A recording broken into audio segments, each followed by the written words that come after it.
Blessed be the name of the Lord. I would like to give a small meditation from one of the famous passages from Exodus. When we read Exodus, especially God called Moses for a special mission. So when God called Moses, God gave him a authentic, accurate mission.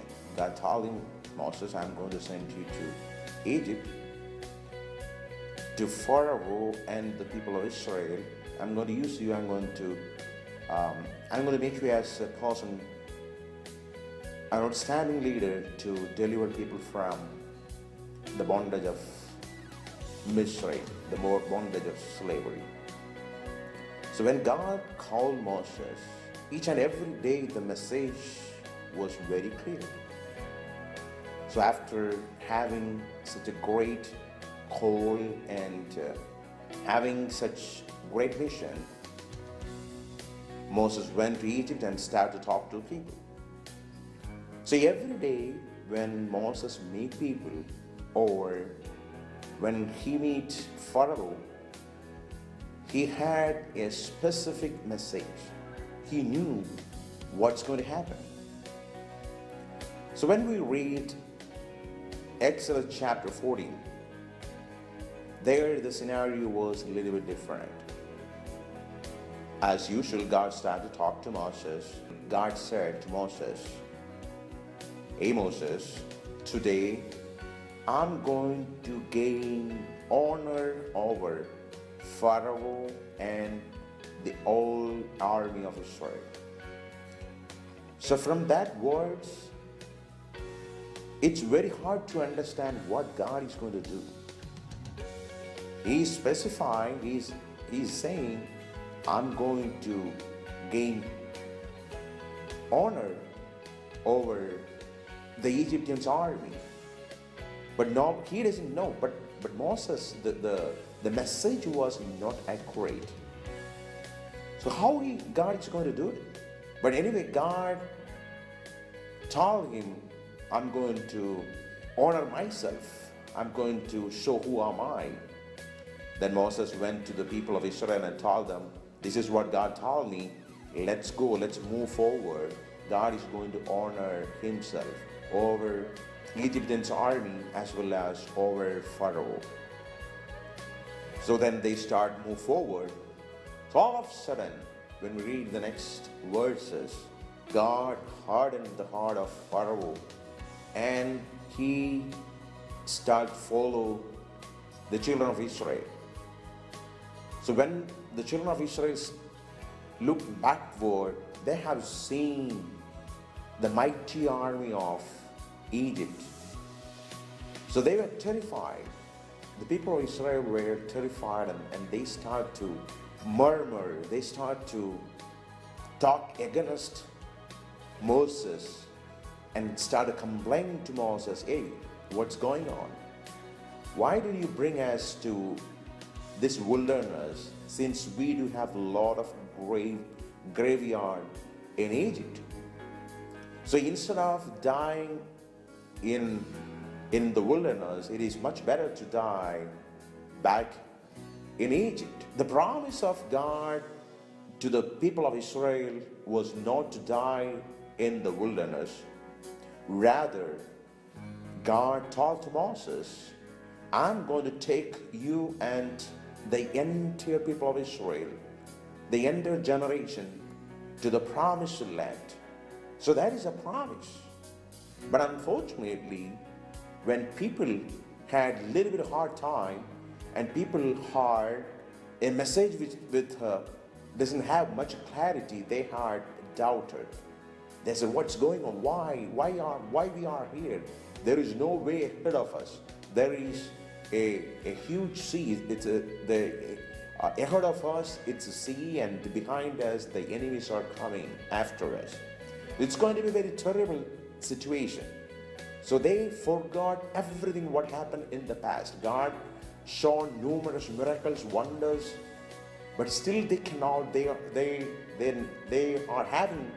lacking the faith in God, and they started questioning Moses, why we are here. Instead of crying unto God, instead of asking the Lord, why we are here, what's going on, how we can get rid of this kind of terrible situation, instead of looking unto God, they decide to look unto a man named Moses.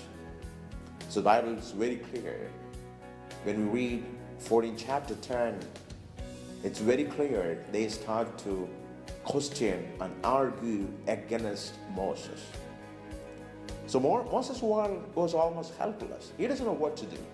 But he had a strong understanding. Up to this day, God has done numerous miracles. He has been very faithful. He has shown his strong arms.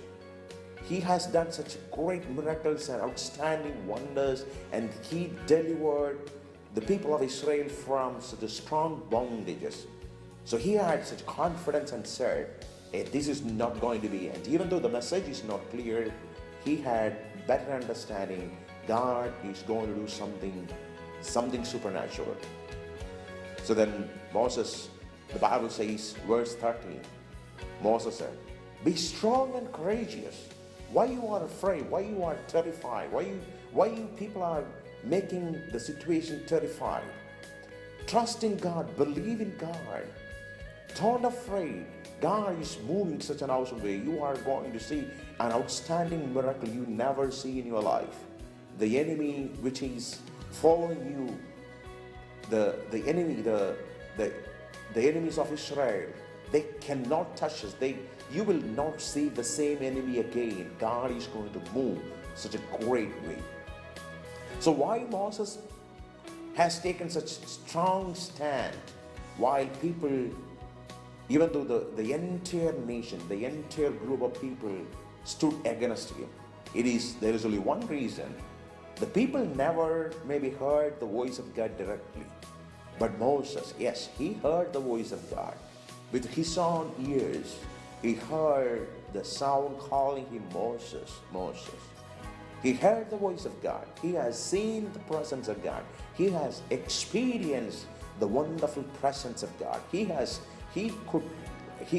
that picturization in his life. Not only that, in his ears, he was hearing the call, Moses, Moses, I'm going to prove myself. So when Moses, instead of crying out to the people or making some kind of arguments with the people, he started to comfort the people by faith. So when Moses took a strong stand, when Moses reacted towards the unbelieving people, God started to move. So verse 13, it is very clear. God said, hey Moses, today I'm going to show you something very supernatural. Instead of crying in the presence of people, instead of crying, making noises, try to do something outstanding with your rod what you are having. Once you stretch out the rod what you are having onto the sea is going to be divided. You are going to do it. God said, Moses, you are going to do it. Then Moses said, hey, people of Israel, be strong, be courageous. Let us move forward. We are not going to stop here.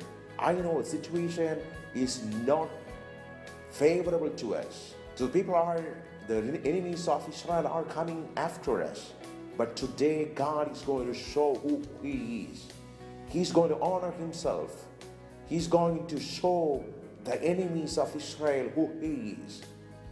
Then He stretched out his hand and He divided the sea. So when we read Hebrews chapter 12 verse 29, this is what the Bible says. By faith, the entire people of Israel crossed the Red Sea by faith. How come it is by faith?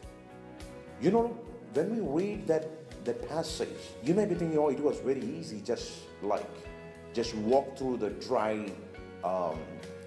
ground. It was not easy because the water, the both side, the water is holding by a wind. If there is no wind, in fraction of second, the water can come back to normal. If that happens, the entire people of Israel are going to perish.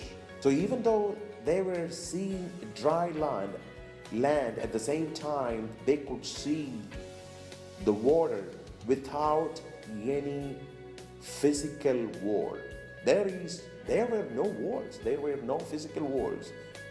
The wind was holding that water. So people could see the water.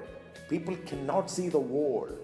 So in order to walk into that dry land, they have to rush and they have to trust in God. They have two choices. Either go back to the enemy, look behind what's going on. They could see, you know what, they can make compromise. Say, we have done some mistake. Please forgive us. They could go and have compromise with the Pharaoh and his army and say, hey, this is absolutely wrong. We are ready to come back to you, and we are ready to be slave to you again. It is not a problem. Or to move forward in dry land, in a dry path, even though the water is staying like wall. So it is a big step. It is not easy. Even though when we read in that passage, it is very, very easy to just read it out. But when we get into that situation, when you see, even though I'm seeing some dry land, but it's very hard, whether I could take a step, whether I start to walk, is it wise decision to moving one step at a time? Is it a wise decision, or just go back to the place where we've been? They don't know what's going to happen. They have no understanding. As I said, if the water come back, they are going to die. But if they go back, at least they can, even though it is a slavery, they can have a life. But by faith, Moses took a stand. Yeah, let's go. Let's rush it out. You have 0 second. You are going to walk. Let's move forward. Even though you cannot see anything ahead, you may be having hard time to understand what's going on. Why there is no wall, but still the water is held by something. So this may happen to anybody. If you may be thinking, you know what, I would like to walk by faith, but when I see my situation, I cannot see something holding the water which is trying to overflow over me. But I would like to encourage each and every one of you. You may think the problem is going to take over you. The situation is going to destroy you. Your life is not going to be anymore. The entire life is going to be destroyed. But God said, no, just move forward. Moses took such a strong step and started to move. When the people of the enemies of Israel, then when they start to do that, they were being drawn in the water. So they decided to, wait, let's go after the people of Israel. Let's also take the exact step what they took. They were just walking by their own. They were just walking. But the enemies of Israel, they had chariots, they had horses, they were running. It doesn't matter. You may be just crawling, you may be just walking, you may not have enough energy to walk. But as long as God hold your situation, as long as you see the provisions of God, you see the hands of God, you see God is holding you in His hands, I can guarantee nobody can destroy you. No situation can destroy you. No evil people can terrify you. No demonic force can touch you. So that's exactly what happened. But they may be like just walking. Some people may be running. Maybe a lot of chaos. They cannot leave anybody behind. They were just running or walking. But the people, those who are in the army, they are warriors. They are strong men. And they are having all kind of equipment available in that century. They would have been very strong. So they tried the same thing what the people of Israel did. But unfortunately, they were not being successful. You know what? Sometimes you may think, you know what? The enemy, the people trying to destroy you, the people trying to pull you down, they may be also thinking, you know what? I can also, even if I try to pull this person down, still I can gain something over this person. That will never happen because you are taking each and every step by faith.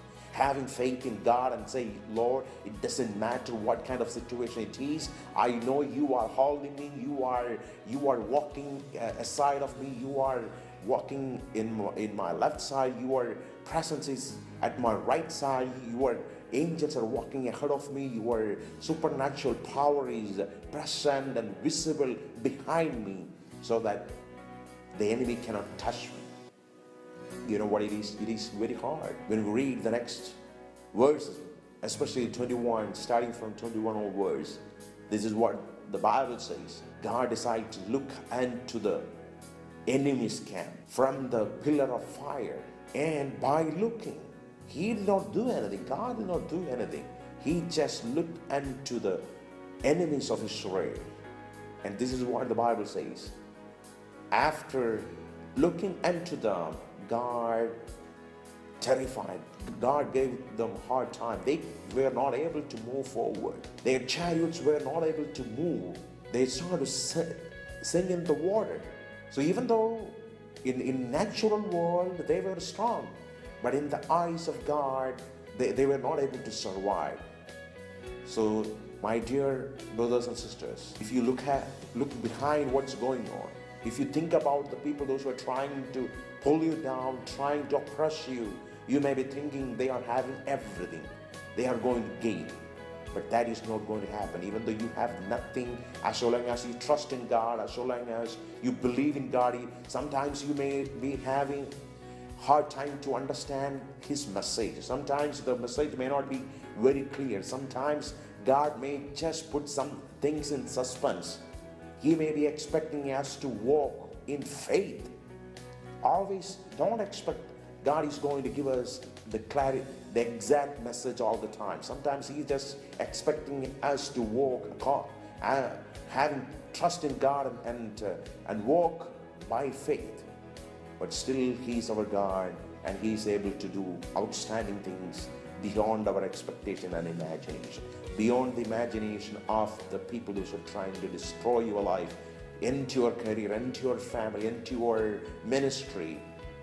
Remember, even though sometimes the clarity of message may not be accurate, but still God is in control, and He may do outstanding miracle, outstanding thing in your life. It may not happen in the past. So I really encourage each and every one of you. It doesn't matter how accurate message you are having. God may talk to you through the word. Just hang on that word. God may be silent sometime. Just hang on Him and trust in put trust in God, and say, no matter whether you give me a real message, still I believe in you, Lord. I know you are in control. You can do things which is beyond my expectation. So trust in God and believe in Him. God will make things possible. May the Lord bless you all by hearing these words. Amen.